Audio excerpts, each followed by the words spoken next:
So if you read manga online, there's a huge chance that you have used Bato.to at least once. Now it's officially gone, but the real question everyone has is, how does this affect American readers? Or is this just a new website disappearing? So what is Bato.to? Well, they're responsible for most of the world's piracy websites. Because if it wasn't for them, we wouldn't have any translations, we wouldn't have any leaks. They are the leaders in anime crime. And how most of the world's websites gets their anime content basically funnels from Bato.to into these smaller websites that many of us have been using for a very long time. Now, what happened? The big news is the Chinese authorities working with the Japanese authorities, since when did they become friends? Coordinated a plan to take down this website. Now, obviously, the reason China's working with Japan is because the people that ran this site seem to be Chinese nationals. And the manga industry has lost almost $5 billion because of this website. This is a massive move. The operators were targeted, and this has been an international collaboration in order to take down this group hosting this website. I don't know how many people were involved with running the site, but I can only imagine how that went down. That was probably crazy, right? Can you imagine the Chinese police, the Japanese police working together to take you down? I'm curious to know what the headquarters were like.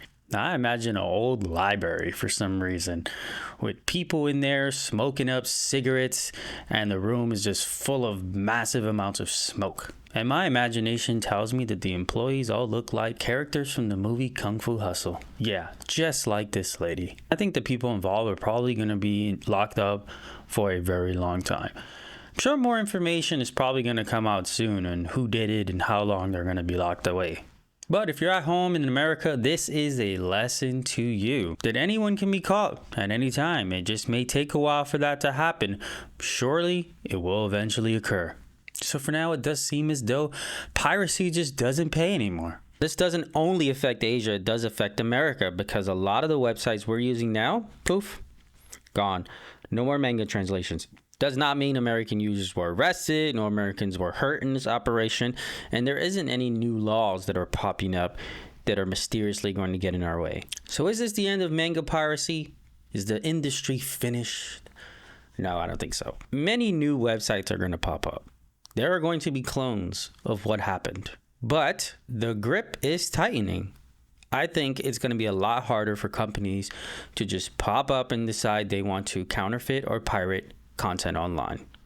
And with the Chinese industry growing in their own animations and books, it is going to get a lot harder and a lot more aggressive out here. And Japan is going full American live action or anime adaptations. They are starting to adjust to Western values, which honestly, I'm not sure I actually like. But with the growing international pressures and the industry moving and getting bigger, they're pushing people into manga applications. Now, I also think this might just be a conspiracy, that eventually we're going to see one of the top streaming platforms in America start hosting manga. It's only a matter of time.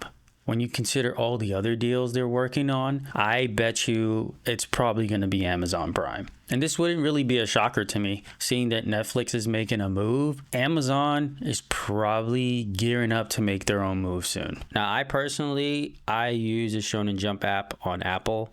It works phenomenally, and it costs me about $3.99 a month. And don't tell anyone, I share that password with a few other friends, which you can do as well. Even though I pay for the app, I still visit some piracy sites because there's just those shows that don't show up on every app. Like, seriously, what am I gonna do now? Ugh. Be real here. Drop your comments. Let me know how this affects you. Is your favorite manga hidden behind a paywall? If you like my content, don't forget to subscribe. And please watch my last video on how DC Comics is being taken down by Japanese manga.